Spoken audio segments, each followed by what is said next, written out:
Pessoal, iniciando mais um podcast, mais um episódio, e agora estou com ele, convidado ilustríssimo, que é o Carlos Piazza, tá? Então, um cara super astral lá no alto, já entrou aqui conversando com a gente, fazendo a gente dar risada.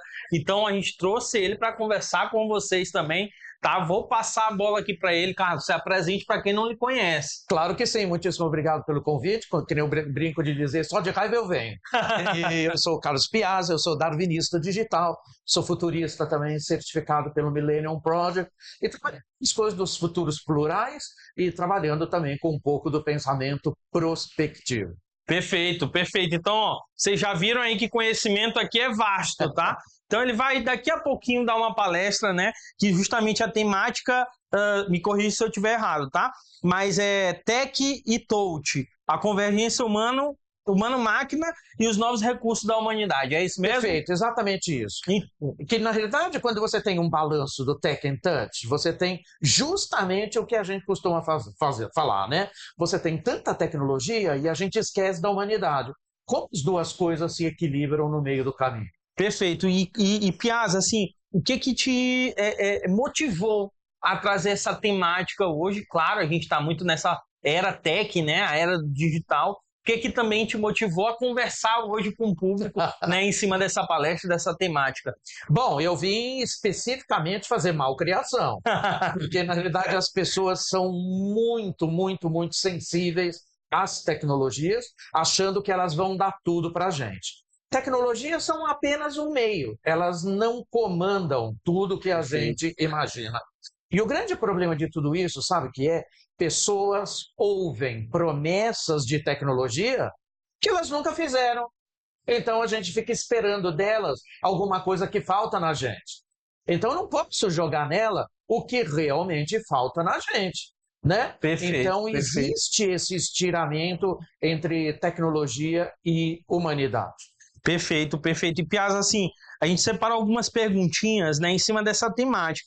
Então, por exemplo, uma delas que a gente trouxe, que a gente acha até importante comentar aqui, é quais são os riscos ou dilemas éticos, né, que surgem, querendo ou não, quando os humanos e as máquinas se tornam cada vez mais interdependentes, né? Então a gente entra nesse viés aí. Na tua visão, qual é o grande ponto, os riscos, os dilemas que a gente tem e necessita debater hoje em dia, né, em relação a isso? Claro, olha, o que eu sempre pergunto, é uma pergunta recorrente, quando você tem muita tecnologia, a pergunta é: para que a gente precisa de tanta tecnologia? A gente viveria com um pouquinho menos, mas com a própria evolução da formação das tecnologias, que segue um padrão exponencial. O novo modelo de algo é feito em cima do último mais moderno que você tem. Então eu tenho uma aceleração de aparecimento de tecnologias que, no fundo, a gente não sabe muito bem para quê. Então a gente começa a ficar mega entulhado de tecnologias sem saber para quê. E sempre, como eu falo, tecnologias colapsam civilizações inteiras. Tecnologias recriam a humanidade, mas ela não é o centro. Então, quando você fala das questões de ética de máquina, máquina não precisa de ética nenhuma.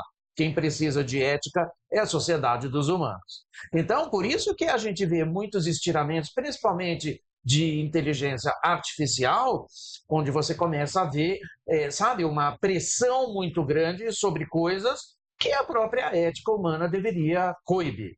Perfeito. Então, acredito que a gente entra num viés que a gente necessita debater, porque muitas das vezes a gente só acompanha a onda, né? Então a onda vem, leva a gente, é porque surgiu uma IA nova, preciso testar, para quê? Isso. Mas até que ponto também isso, né? Entra nessa parte ética, moral também, que a gente precisa ter atenção, não é isso? Claro que sim, isso aí o nome que a gente dá é matemática moral. A matemática moral diz respeito à ética dos algoritmos. E quando a gente tem tanta tecnologia, muitas são absolutamente vitais, outras nem tanto, aprender para quê? Então, claro que eu tenho que fazer uma prospecção do que é a ética possível, justamente porque eu tenho muita máquina. Perfeito. Né? Então, quer dizer, como que a humanidade tem ficado atrás na visão da tecnologia? Se fala muito bem, porque na realidade isso é uma onda, é uma hype, como a gente fala. Uhum. Todo mundo vai botando carga, botando carga, botando carga, botando carga, e aí um dia, sabe o que acontece? Logo depois vem o vale da desilusão. Da noite para o dia, tudo se desfaz.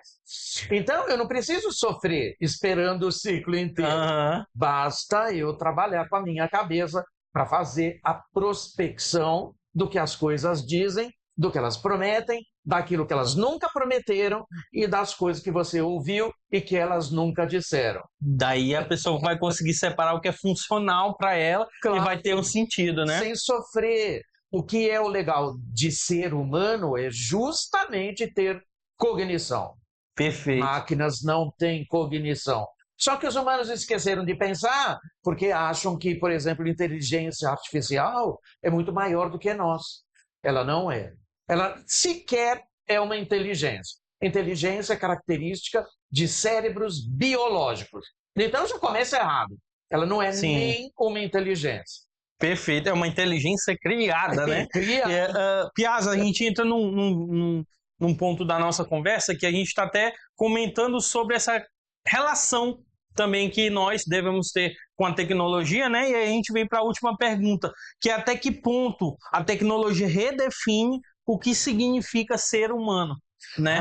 Sem dúvida. Olha, eu vou te falar um negócio. É que a gente esqueceu das aulas de antropologia.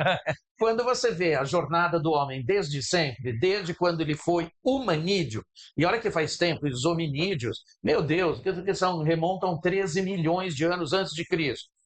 Gente, um dia correndo, pisou numa faquinha de pedra e descobriu que se ela corta o meu pé, corta o bicho grande lá também. Sim. Desde sempre os homens criam tecnologias a seu tempo para poder facilitar a sua vida, né? Então, é isso que é curioso. As pessoas acham que as tecnologias vêm do além.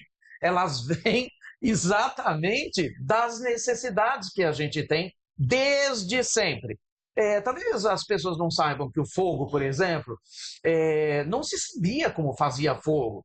O fogo, quando caía raio e punha fogo, sabe, num território seco, você sabe que os hominídeos faziam de tudo para não apagar o fogo?